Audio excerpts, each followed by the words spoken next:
November 1966. Palos Verdes UFO encounter. The coastal cliffs and rolling hills of California's Palos Verdes Peninsula are known for their scenic beauty, quiet neighborhoods, and sweeping views of the Pacific Ocean. In the mid-1960s, this affluent region was far removed from the turbulence of the era's major cities. But in November 1966, the peaceful landscape became the backdrop for a UFO sighting that would be preserved for decades in the files. Of local and regional UFO research groups, including MUFON, Mutual UFO Network. This case is notable for several reasons. It involved two witnesses in close proximity to the object. The craft was described as triangular in shape that would not become widely reported in UFO cases until years later. And the sighting lasted an unusually long time for a close encounter. The witnesses' reputations for honesty and reliability further distinguished the report, ensuring it would not be dismissed as a fleeting or unreliable observation. The witnesses and the setting. The two witnesses were a man and his teenage son, whose names were preserved in the original MUFON files but have rarely been publicized in later summaries. Both were described as credible, articulate, and without any apparent motive to fabricate such a story. The father was a local resident with a professional background, while the son was a high school student, active in community sports and academics. The Palos Verdes Peninsula in 1966 was largely a residential area, interspersed with undeveloped land. At night, certain stretches of road were almost completely dark, illuminated only by the occasional street lamp or passing vehicle. The pair were driving late in the evening, returning from an errand or visit, when the incident began. The encounter. According to the witnesses, the first sign of something unusual was a series of pulsating blue lights in the night sky. At first, they assumed it might be an aircraft approaching the nearby Los Angeles International Airport, LAX, or possibly a helicopter patrolling the coastline. But as the lights grew brighter and the shape of the object became discernible, they realized they were looking at something very different. The craft was described as triangular in outline, with distinct points at each corner. The blue lights appeared to pulse rhythmically, not in the steady patterns associated with navigation lights on conventional aircraft. More unsettling was the complete absence of sound. No engine noise, no rotor chop, no hum beyond what the witnesses later described as a feeling of pressure in the air. The object descended to a point where it hovered approximately 100 feet above their car. It remained there for an estimated 5 minutes, matching their speed as they continued driving. The father, increasingly concerned for their safety, chose not to stop the car. The son, however, craned his neck to keep the object in view, and later recalled seeing details along the underside dark panels. And possible indentations, though the lighting made it difficult to be certain. The departure.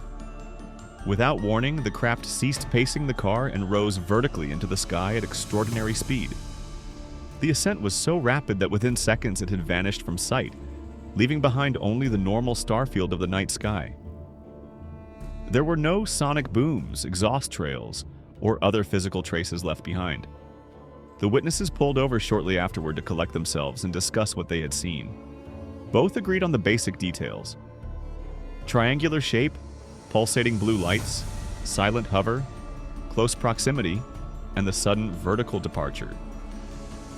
The report and preservation. The father, uncertain of how to proceed, did not contact law enforcement directly, but instead shared the experience with a friend who had connections to local UFO investigators. This led to the case being documented and filed by MUFON researchers in California. The witnesses were interviewed separately to compare accounts, and both narratives were found to be consistent in core details and timing. At the time, MUFON was still a relatively young organization, but its California chapters were actively collecting sighting reports. The Palos Verdes incident became part of a growing body of West Coast sightings from the mid-1960s, many of which featured unusual craft shapes. In the early 1960s, there was a mix of ovals, cigar-shaped objects, and classic flying saucers. The Palos Verdes incident became part of a growing body of West Coast sightings from the mid-1960s. many of which featured unusual craft shapes and silent flight characteristics. Public awareness and cultural context. Unlike some other sightings from the period, the Palos Verdes case did not receive significant coverage in local newspapers. In part, this was due to the personal choice of the witnesses to keep their names and faces out of the media. They feared ridicule, a common concern during an era when UFO witnesses were often portrayed as eccentric or unreliable. Nevertheless, within Southern California's UFO research community, the craft was particularly striking, as such shapes were not yet a dominant feature in the UFO reporting landscape. In the 1940s and 1950s, most reports described discs or saucers. In the early 1960s, there was a mix of ovals, cigar-shaped objects, and classic flying saucers. The Palos Verdes sighting, therefore, was an outlier that would gain more relevance decades later. When triangular craft became a recurring theme in reports from the Hudson Valley, Belgium, and military pilots. Credibility and key factors. Several elements lent credibility to the case. Multiple witnesses, both father and son, independently confirmed the details. Close proximity. The craft was within 100 feet, allowing for detailed observation. Duration. The 5-minute pacing of their car was far longer than the fleeting glimpses common in many sightings. Consistent accounts. Separate interviews showed no significant discrepancies. Physical behavior. The silent hover and vertical departure are characteristics repeated in numerous credible UFO reports over the decades. Possible explanations and official silence. No official investigation by the Air Force or local authorities was documented, and the sighting does not appear in publicly available Project Blue Book records. The lack of sound and the hovering capability make conventional aircraft an unlikely explanation. Helicopters could have matched the speed of the car, but their rotor noise would have been unmistakable at such close range. Balloons or lighter-than aircraft were also ruled out due to the controlled hovering and rapid vertical acceleration. Some skeptics have speculated about the possibility of experimental military aircraft, given Southern California's proximity to aerospace contractors and test ranges. However, the silent flight and blue pulsating lights do not match known experimental platforms from the mid-1960s. Impact on the witnesses. While the witnesses did not seek publicity, the incident reportedly left a lasting impression on both. The father became more open to discussing the possibility of advanced, unknown aerial technology, while the son developed a lifelong interest in astronomy and aerospace developments.